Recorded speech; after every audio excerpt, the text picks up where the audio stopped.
Bonjour et bienvenue, voici notre tour d'horizon économique, géopolitique, énergétique et boursier. Nous sommes le jeudi 23 avril. Et pour comprendre comment tourne la planète finance qui voit valser les dizaines de milliers de milliards, c'est sur l'inforruptible et nulle part ailleurs. Et la chronique du jour, je vais l'intituler Pour 90 milliards d'euros, t'as plus rien. Bon, l'Europe triomphe, ça y est, l'argent destiné à l'Ukraine est débloqué, 90 milliards de crédits pour permettre à ce pays de surnager. Que l'on se figure bien ce que représente 90 milliards d'euros, c'est plus que le plan Marshall dans sa totalité, et tout ça pour un seul pays, et qui, malgré ce tsunami de liquidité des contribuables européens, eh bien, annonce déjà qu'ils ne vont pas s'en sortir et qu'ils ont besoin d'une rallonge. Je ne sais plus quels sont les chiffres cités, mais on est au-delà de 15 milliards pour compléter leurs achats de matériel pour la défense. Comprenez, pour poursuivre la guerre face à la Russie, car personne, évidemment, ne songe à essayer d'arrêter cette guerre, et un 20e package de sanctions contre la Russie va donc être annoncé et implémenté dans les prochains jours. Ça va probablement pas beaucoup impressionner Vladimir Poutine, qui doit d'ailleurs même se réjouir de voir le rouble remonter face aux autres devises, notamment l'euro et le dollar. Oui, 90 milliards, ça ne suffit pas. Et en réalité, chaque fois que Zelensky rend visite à un dirigeant occidental, c'est pour obtenir un peu plus d'argent. Alors évidemment, il y a des anecdotes qui tombent comme des coïncidences un peu malencontreuses.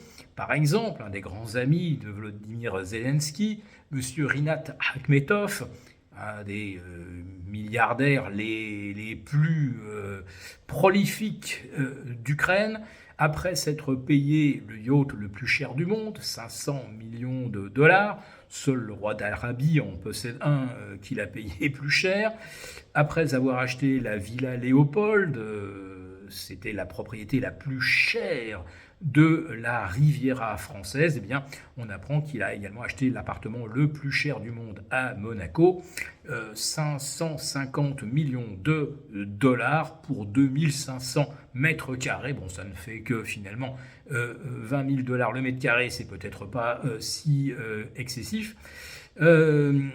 Avec évidemment piscine et vue sur la marina, et tout cela sans compter les propriétés qu'il possède également en Floride et dans d'autres pays.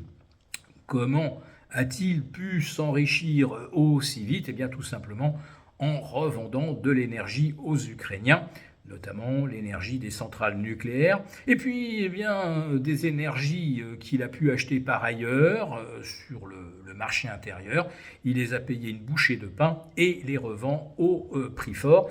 Et pour que les Ukrainiens puissent acheter l'électricité à peut-être 100 fois son coût de production, eh bien l'Europe subventionne justement les contribuables ukrainiens.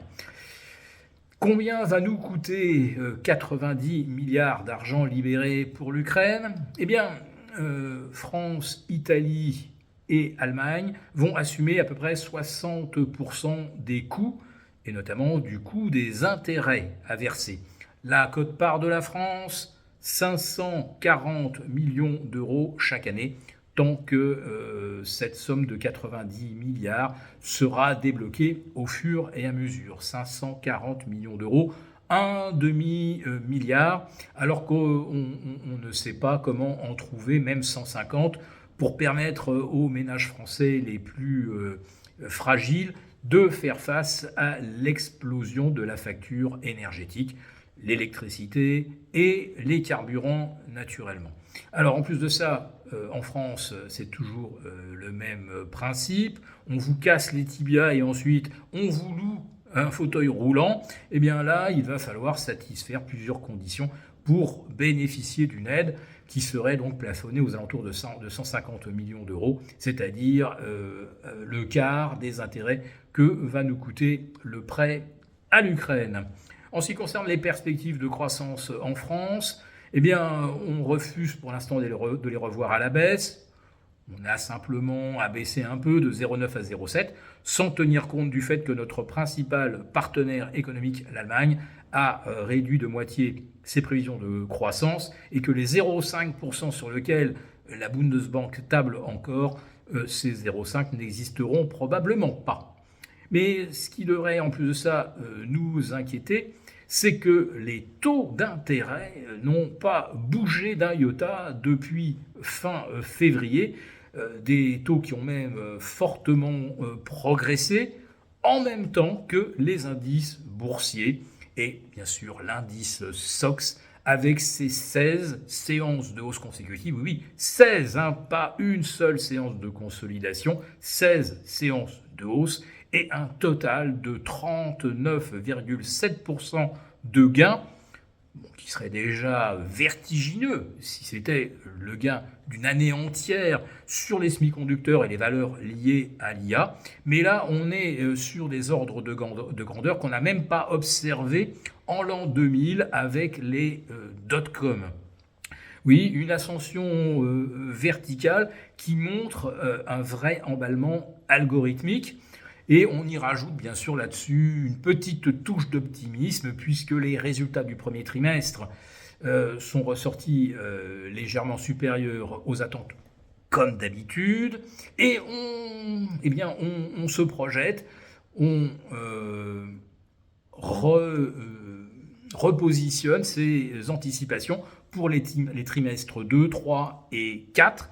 Et aux États-Unis, on arriverait mécaniquement à une hausse de 18% à la fin de l'année, alors que d'ici le mois de juin, fin juin, eh bien, le paysage géopolitique et économique de la planète aura totalement changé. Un paysage géopolitique où peut-être que l'Iran sera revenu dans le concert des nations, ou peut-être que le pays aura été anéanti par de nouvelles frappes, qui plongerait alors la planète dans une récession telle qu'on n'en a jamais connue. Mais en réalité, sans même envisager de nouvelles destructions en Iran et dans les pays du Golfe, chaque jour qui passe où ni le pétrole, ni le kérosène, ni l'ammoniac, ni l'urée ne franchissent le détroit d'Ormuz, eh bien, ce sont des journées où les pénuries s'aggravent pour les pays européens.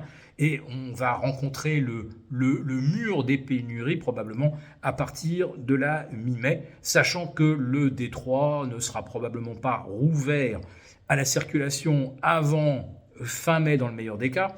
Et encore, il faudra déminer, l'Iran ayant fait savoir que certaines de ces mines, eh bien, elle n'était plus capable de les localiser.